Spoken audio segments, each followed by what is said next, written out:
Boa noite a todos. Já são agora 18 horas, né? Então eu quero agradecer ao convite de estar aqui hoje.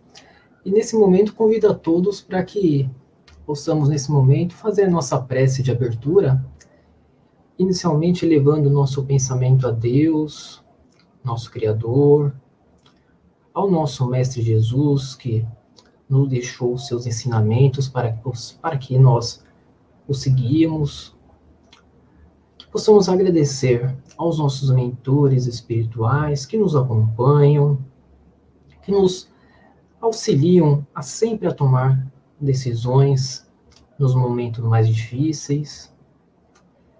E aquela oração que o nosso Mestre Jesus nos ensinou, façamos nossa abertura de hoje.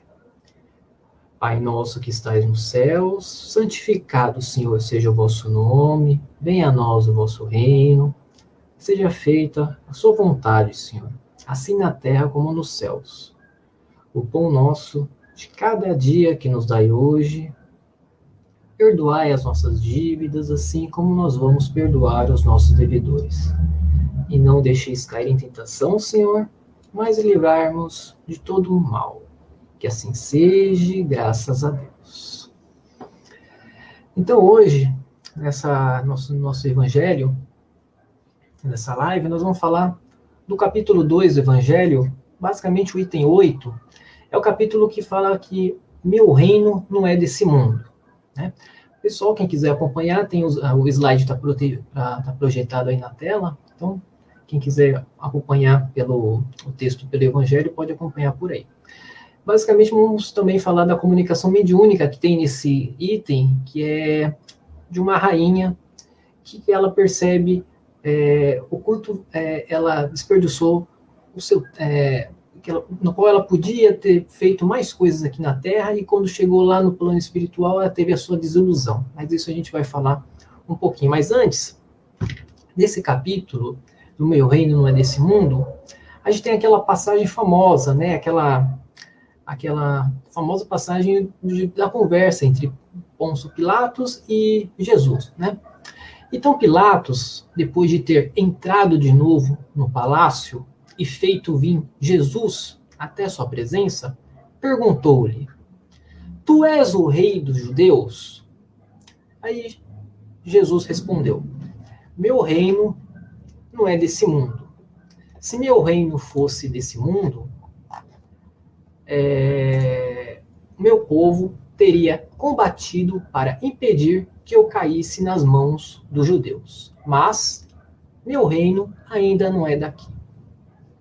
Disse-lhe então Pilatos: Então tu és um rei? E Jesus respondeu: Tu estás dizendo que sou rei. Não nasci e não vim a este mundo senão para dar testemunho da verdade. Aquele que pertence à verdade, escuta a minha voz. Então aqui a gente tem aquela tônica dos ensinos de Jesus, basicamente sobre a vida além da morte do corpo físico. A vida que nunca se acaba. Quer o espírito esteja em mundos materiais, quer que esteja em planos espirituais. Assim, ensinando, ele demonstra como deveria ser o homem para poder um dia viver no reino de Deus, né? Onde o mal não tem guarida, né? E só onde o bem existe, né? Então essas palavras, nessa passagem desse diálogo entre Pilatos e Jesus, claramente refere-se à vida futura. Ele apresenta como uma meta da humanidade ter todas as circunstâncias devendo ser o maior objetivo das preocupações do homem da Terra. Todos os seus ensinamentos se dirigem a esse grande princípio, né? Então, para isso, o homem tem que se desenvolver todo o seu potencial intelectual e moral, né? Desenvolvendo esse reino de amor e sabedoria dentro de si, para poder, então, tornar esse mundo em um reino de Deus, né? Provando que ele não falava apenas do presente na sua passagem terrena, né? Então, o que ele tinha como meta, como está no Evangelho? Portanto, esse dogma pode ser tido como centro do ensino de Cristo, porque foi colocado num dos primeiros lugares à frente dessa obra. É que ele tem de ser o ponto de mira de todos os homens. Só ele justifica as irregularidades da vida terrena e se mostra de acordo com a justiça de Deus. Né? Então, quando Jesus disse que esse reino não é desse mundo, ele estava se referindo à vida futura, que não existia, né? Não teria razão de ser a reencarnação, né? Nessa verdadeira escola para o espírito, né? Na sua marcha evolutiva aqui na Terra. Então, por não aceitarem a vida além da morte, muitos não conseguiram entender os ensinos de Jesus, julgando impraticáveis pelo homem. Então, o Espiritismo ele veio para completar o ensino de Cristo, né, fazendo quando os homens já não mostram maduros o bastante para aprender a verdade. Assim, pode compreender e perceber a prova da existência da continuidade da vida, demonstrando a existência do mundo espiritual com as leis e seus habitantes, né, que seriam os espíritos desencarnados. Né? Então, a vida futura deixa de ser um simples artigo de fé e mera hipótese, e torna-se uma realidade material. Né? Então, por não acreditarem naquela época, na vida futura, imaginando que Jesus falava da vida presente, os julgadores eles não compreendiam os ensinamentos do mestre, considerando-os praticamente sem lógica. Né? Então, os judeus tinham essas ideias imprecisas sobre a vida futura. Acreditavam em anjos, consideravam seres privilegiados da criação, né? Mas não tinham as noções precisas da evolução do espírito. Né? E eles achavam que a observância das leis de Deus era compensada pelos bens terrenos. E a supremacia da sua nação e a vitória sobre os inimigos. Né? Então era uma época muito materialista, eles não tinham essa noção, eles tinham uma noção muito presente, que os bens materiais é o que faziam a evolução. Né? E Jesus, por isso que ele falava que meu reino não é desse mundo. Bem, e depois, né, Jesus revelou mais tarde que havia um mundo espiritual, né, onde o reino e a justiça, né, de um mundo em que Jesus promete aos que andam de acordo com as leis de Deus, né, e onde os bons acharão a sua recompensa, né. Esse era o reino em que Jesus se referia, né, ao qual ele voltaria quando deixasse a Terra. Né. E é importante a gente entender também essa realeza de Jesus. Né? Eu coloquei aqui alguns conceitos para a gente poder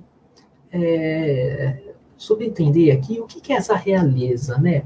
Por exemplo, realeza, família ou casal ou casa real. Né? É um poder ou condição do rei ou de rainha. Né?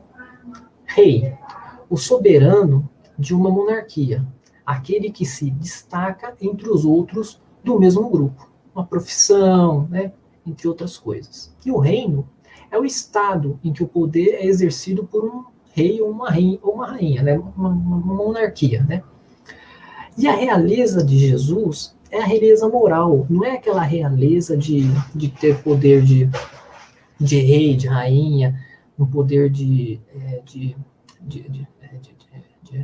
político. Né? Era uma realeza moral, fruto da sua perfeição, né, do seu viver segundo as leis divinas. Né?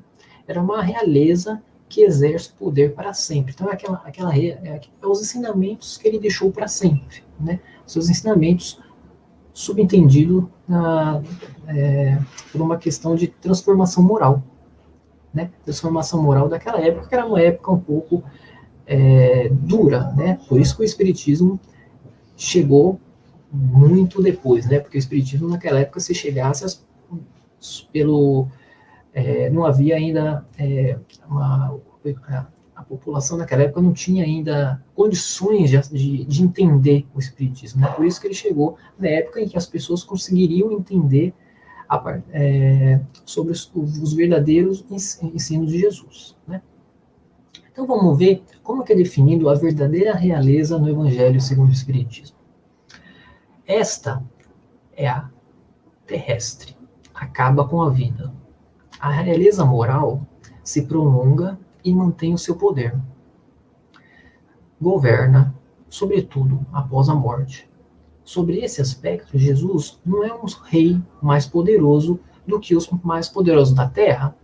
Então, tinha razão para dizer a Pilatos, conforme disse: sou rei, mas meu reino não é desse mundo.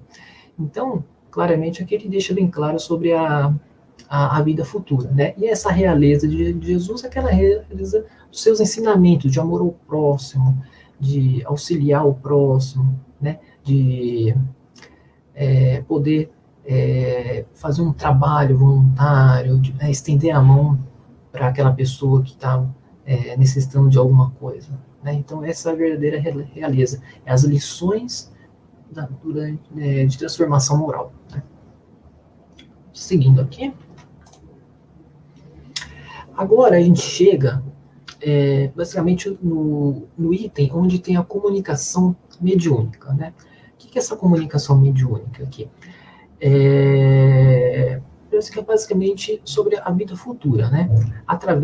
Então veio essa comunicação aqui mediúnica, principalmente para comprovar a vida futura, né? Então, é inserido aqui um espírito que se apresentou, que no caso era uma rainha, né, da França, numa cidade chamada Havre, de 1863, tá?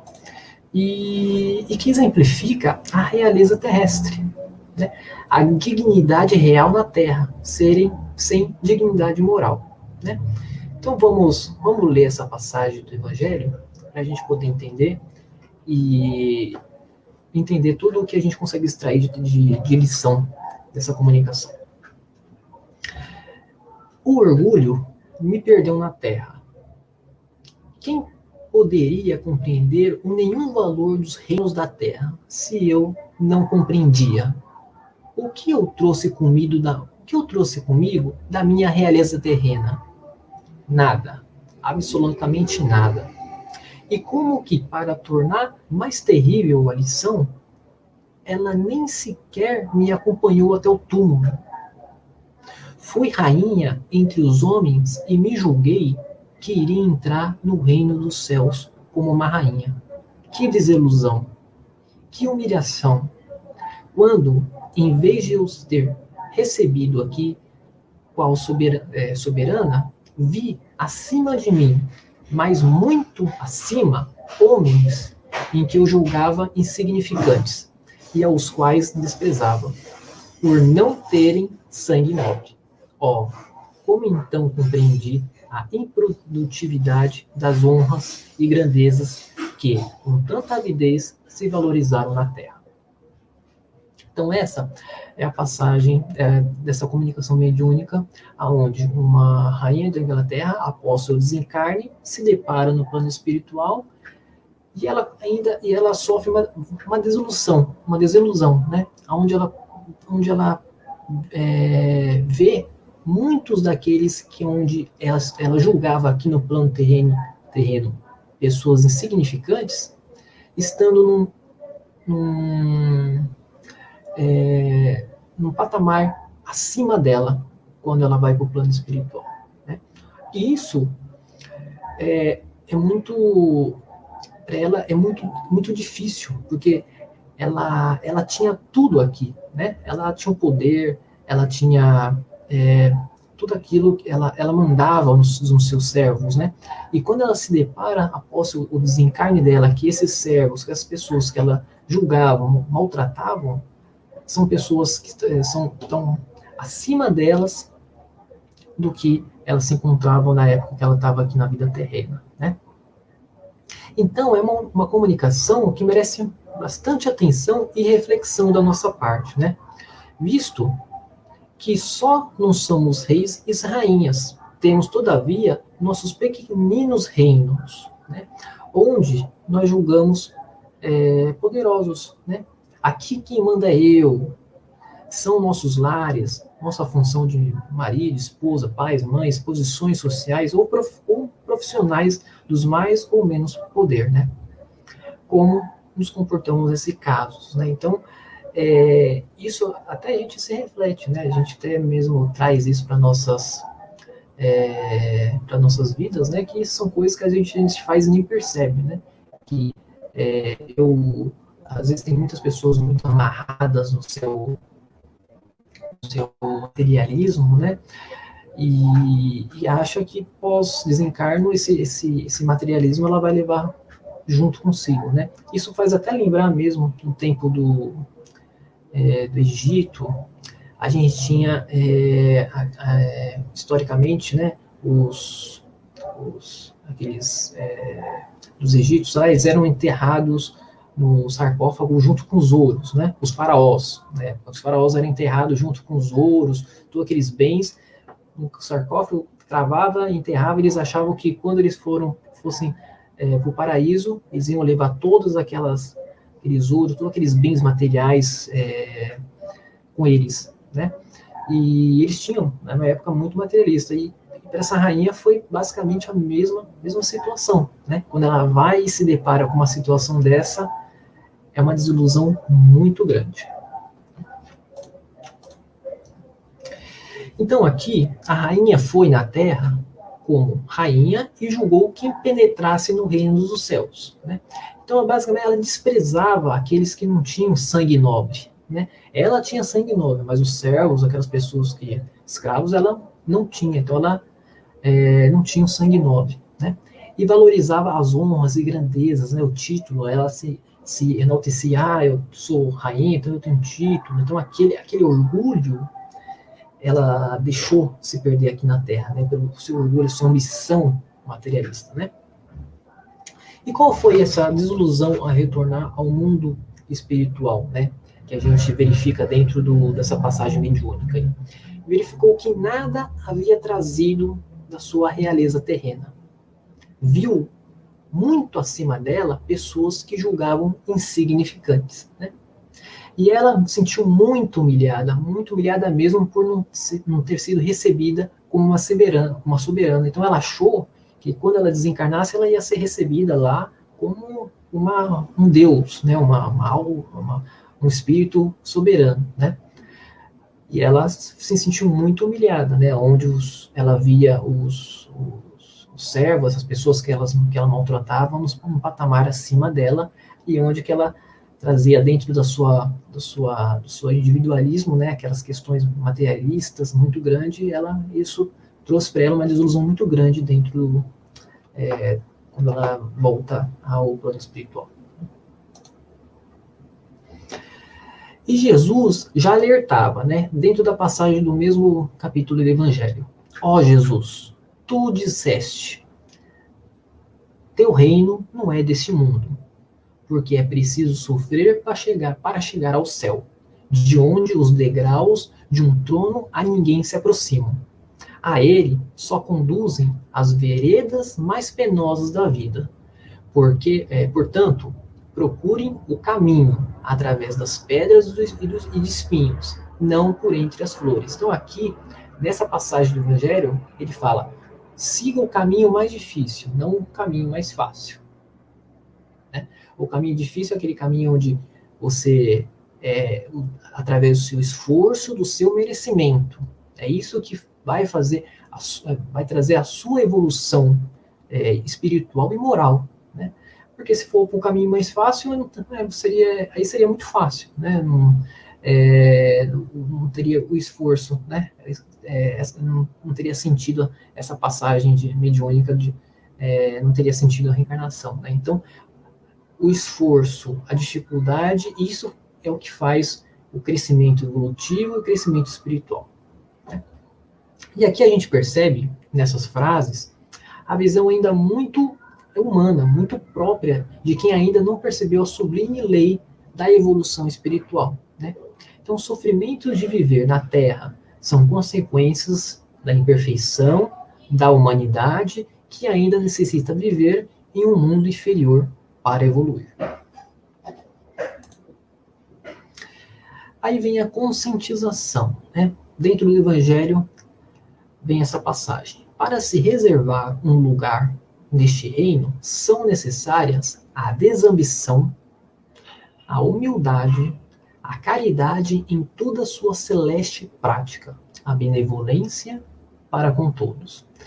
Então, para ocupar o reino do céu, nós temos 4 pilares aí de ensinamentos de Jesus para que nós possamos seguir, né? Vamos ver esses 4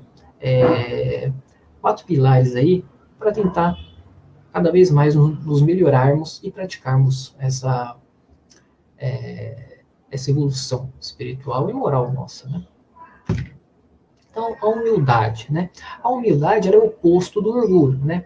Ou seja, ela é a ausência de orgulho. Isso aí é interessante porque não existe o mal, né? As pessoas acham que o mal existe. Não existe o mal, existe a ausência de bem.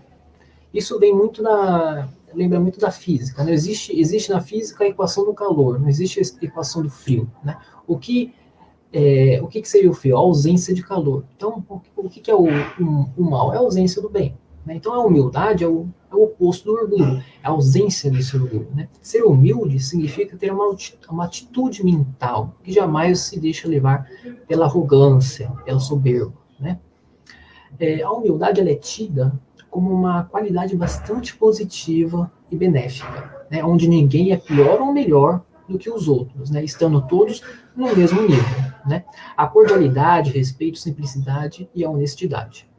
Então, Cristo é o exemplo supremo dessa humildade. Né? Sua atenção com as pessoas desprezadas, rejeitadas, várias passagens que a gente lembrar do Evangelho, né?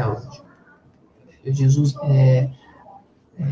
curava, cuidava dos leprosos, curava não, entre aspas, né? Auxiliava todas as pessoas, né? Não desprezava. Jesus não discriminava nenhuma pessoa. Então, era o exemplo de humildade das pessoas. E aqui na imagem a gente vê um exemplo clássico, né? Onde Jesus lava os pés dos seus discípulos, né? Então, um ato de humildade né? Com os outros, né? Com as pessoas, né? Com o irmão. E a caridade, né? A gente fala muito de caridade, né? Que é o amor ao próximo. A gente define basicamente como amor ao próximo, né? A disposição de ajudar o próximo. Tendência natural para auxiliar alguém que está numa situação desfavorável, né? Então, trata, portanto, de um amor sem segundos interesses, né? Então, aqui a gente tem diversas algumas imagens de grandes pessoas que praticaram sua vida toda a caridade ao auxílio ao próximo, né? Então, auxiliar as pessoas mais necessitadas e os mais desfavorecidos. E a desambição, né? Que é a ausência de ambição, né?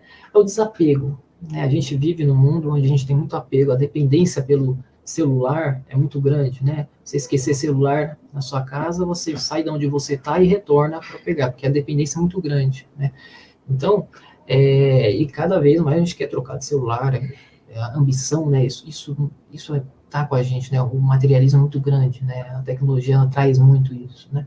E não ter o desejo intenso e veemente de conseguir uma riqueza, poder ou a fama, né? Então é aquela coisa, né? Seja feliz do jeito que você é, né? E a benevolência, né? Que é a natureza boa, que trata alguém com bondade, que perdoa facilmente, tolerância. É difícil a gente perdoar, né? Às vezes o tempo ajuda muito, né? O tempo ajusta a gente a praticar o perdão, né? Então a benevolência para com todos, né? E possuir uma tendência ou inclinação para o que é bom, com boas intenções, né? Tem uma definição muito boa de outra denominação religiosa, que eu achei muito interessante, eu coloco aqui para vocês como uma definição de benevolência, né? Que é uma atitude de amor. A benevolência está no rol dos grandes pontos da forma de amar.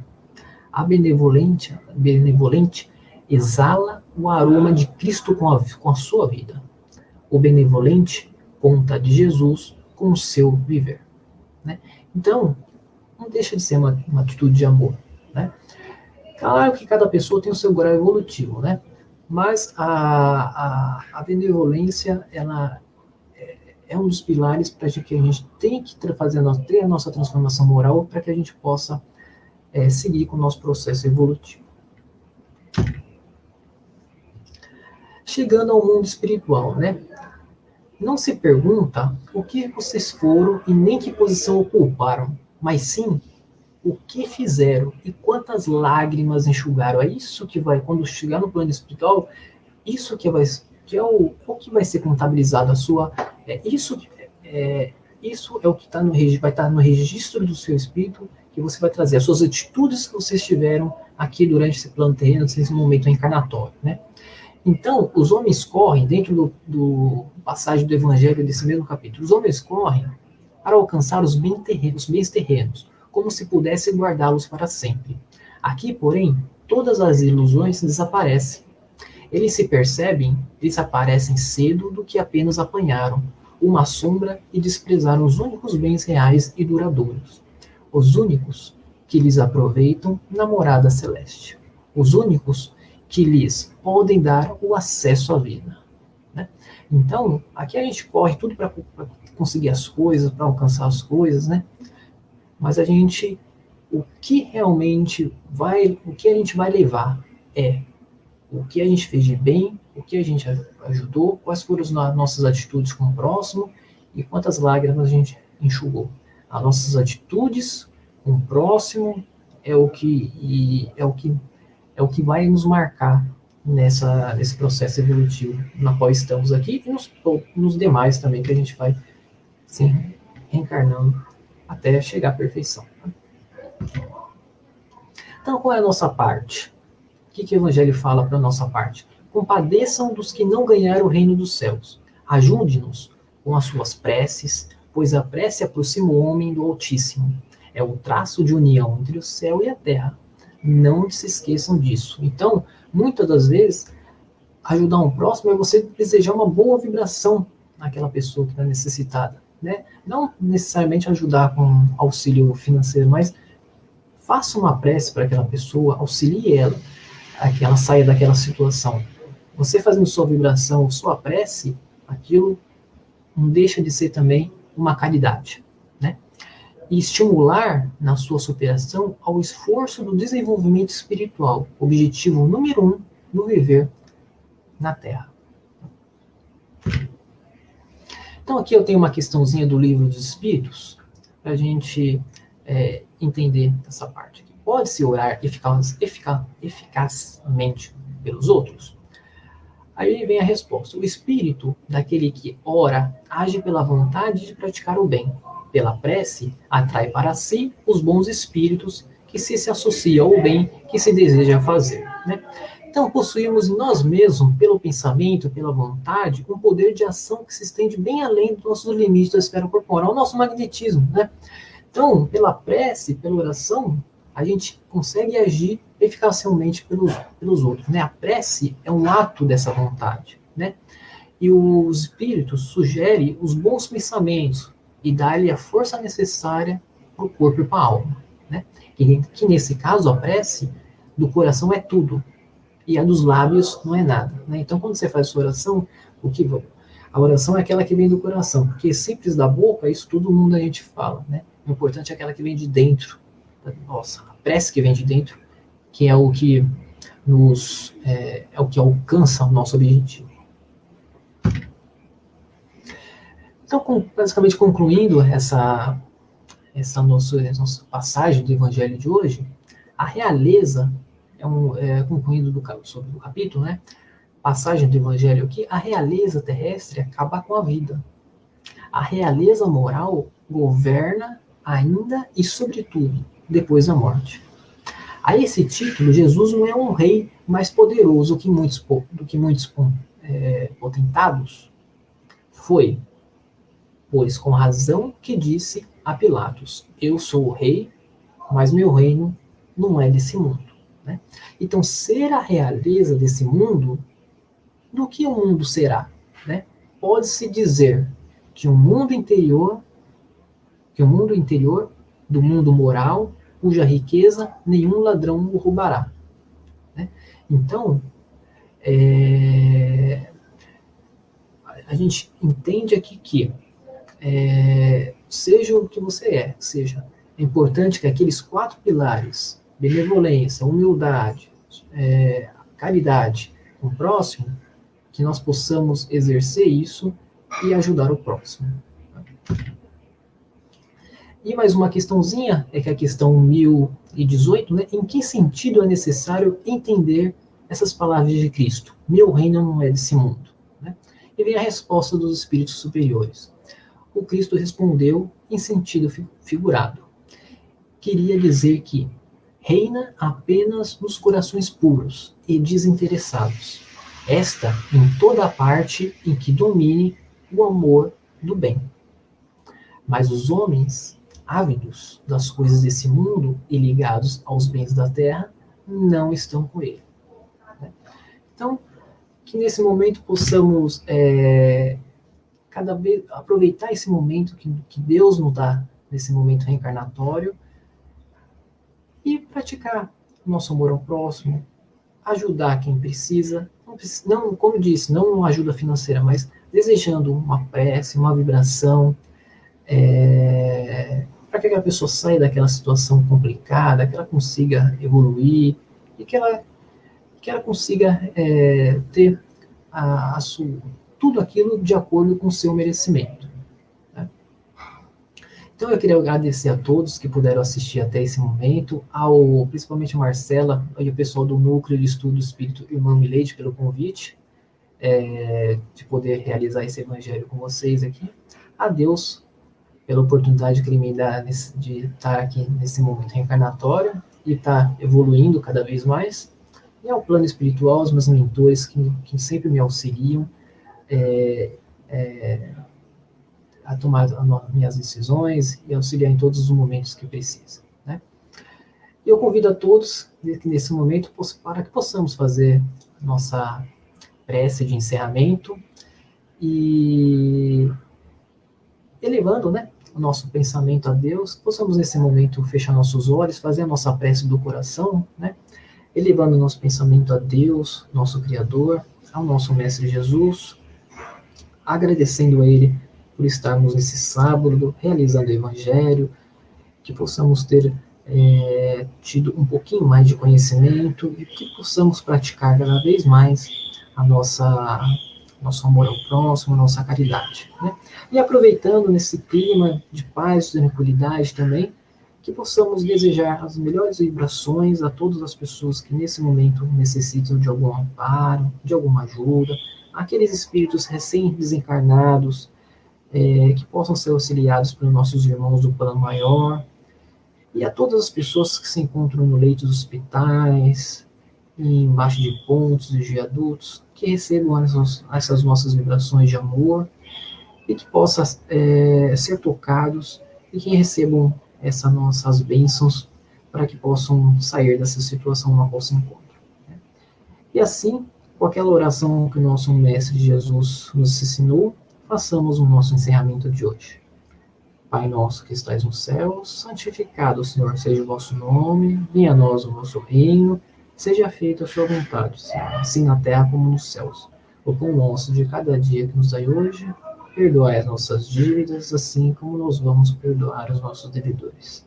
E não deixeis cair em tentação, Senhor, mas livrai-nos de todo o nosso mal. Que assim seja, graças a Deus. Então, quero desejar a todos um ótimo fim de semana, um ótimo sábado, muita paz a todos os familiares e até uma próxima aqui, dentro do Centro Espírita de Núcleo de Estudos Espíritas Irmã Milady. Tá? Marcelo, eu agradeço o convite e um ótimo fim de semana a todos aqui. Muita paz.